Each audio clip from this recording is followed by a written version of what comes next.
صلاة على النبي. شايفين الحلاوة؟ تعالوا نشوف موسم حصاد المانجا بيكون عامل ازاي عندنا هنا. بسم الله ما شاء الله. دي الزبدة. وما فيش أحلى من إنك تاخد المانجا من الشجرة للخلاط على طول. وعلشان علاج الصيف والحر في أسوان المانجا والنيل، فتعالوا نقضي يوم مختلف في جزيرة وسط الطبيعة، وهنتمشى ونجرب أنواع مانجا كتيرة فيها، وهنشوف موسم حصاد المانجا في أسوان بيكون عامل إزاي. فما تنساش تشجعني باللايك بتاعك، ولو لسه جديد هنا ما تنساش المتابعة، وكمل معايا الفيديو للآخر. شايفين بقى الجمال اللي ورايا ده كله؟ دي اسمها الجزيرة في الكوبانية. تعالوا بقى ندخلها ونشوف جواها بيكون في ايه. وتحركنا في قرية الكوبانية في أسوان بجانب صغير وسط الخضرة والمناظر الطبيعية التحفة دي، علشان نوصل للجزيرة اللي هنقضي فيها اليوم النهاردة. وفي وسط الطبيعة هنلاقي أشجار مانجا بأنواع مختلفة كتيرة هنا. تعالى بقى أوريكم بنعالج الحر ازاي في أسوان. تعال بص. الصلاة على النبي، الصلاة على النبي. شوف بقى اللحظة المنتظرة. بص بقى الصلاة دي. الصلاة على النبي. شايفين المانجا؟ شايفين الحلاوة؟ ده علاج الصيف في أسوان.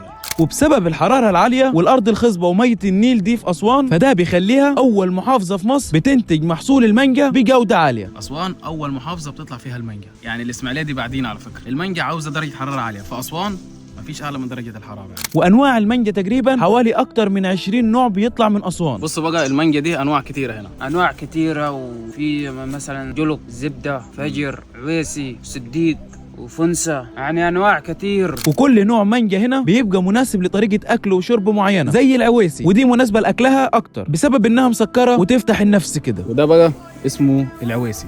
النوع ده أحلى نوع مانجا ممكن تاكل. ده نوع بقى من أنواع برضو المانجا اللي موجودة هنا. ده نوع اسمه الزبدة بقى. بسم الله، بسم الله ما شاء الله. دي الزبدة أكتر مانجا فيها ملاح. الجو اللي زي كده برضو محتاجين كوباية عصير مانجا طازة فريش زي ما انتم شايفين اهو. ومفيش أحلى من إنك تاخد المانجا من الشجرة للخلاط على طول زي ما انتم شايفين. بص عصير مانجا طازة لسه طالعة من الشجرة، حرفيا لسه طالعة من الشجرة. نجرب؟ يلا نجرب. مفيش بعد كده. وجني محصول المانجا بيعدي على خطوات كتيرة علشان توصل لك، فتعالوا أوريها لكم سريعا. أول حاجة بتجيب الخطاف. أول مرحلة في مراحل جني المانجا هو ده الخطاف. ده بقى بيعمل بيها يا معلم. شايف المانجا اللي فوق دي؟ ده ما انت شايف. وده بتفضل تشد وتنزل بيه المانجا، وبشرط كمان تكون المانجا خضراء وما استوتش لسه. بعدها هتفضل تجمع كل نوع لوحده علشان ندخل في مرحلة التقفيز بعد كده. بعد ما نلمه بنقفص.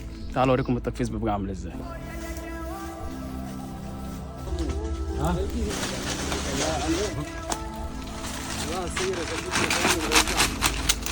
ودي بتجمع كل نوع مانجا لوحده. بعدها بنفضل نحط المانجا وسط ورق كرتون اسمنتي جوه القفص.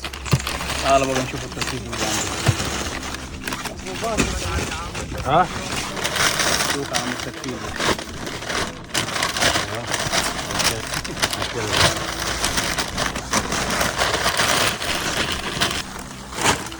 وبعدها بتتجمع قفص المانجا وبتكتب عليها اسم كل نوع مانجا والبلد اللي خارجه منه على كل قفص، علشان بالطريقه دي المانجا بتبدا تستوي وتطيب في خلال ايام، ولحد ما توصل للسوق او التاجر تكون المانجا الخضراء اللي جواها طابت واستوت. وبنصدر بحوالي اكتر من 120 الف طن كل سنه من اسوان لباقي محافظات مصر وللعالم. وبعد اليوم الشاق ده طبعا ومع الشغل في الجو ده، اول ما تلاقي نيل جنبك مفيش كلام، انزل ورطب على جسمك من بره كمان. دي احلى حاجه ممكن تعملها في الصيف في اسوان. هنا اي مكان فيه نهر نيل او ميه اسحب نفسك وروح له على طول وانزل. مفيش اجمل من الميه دي.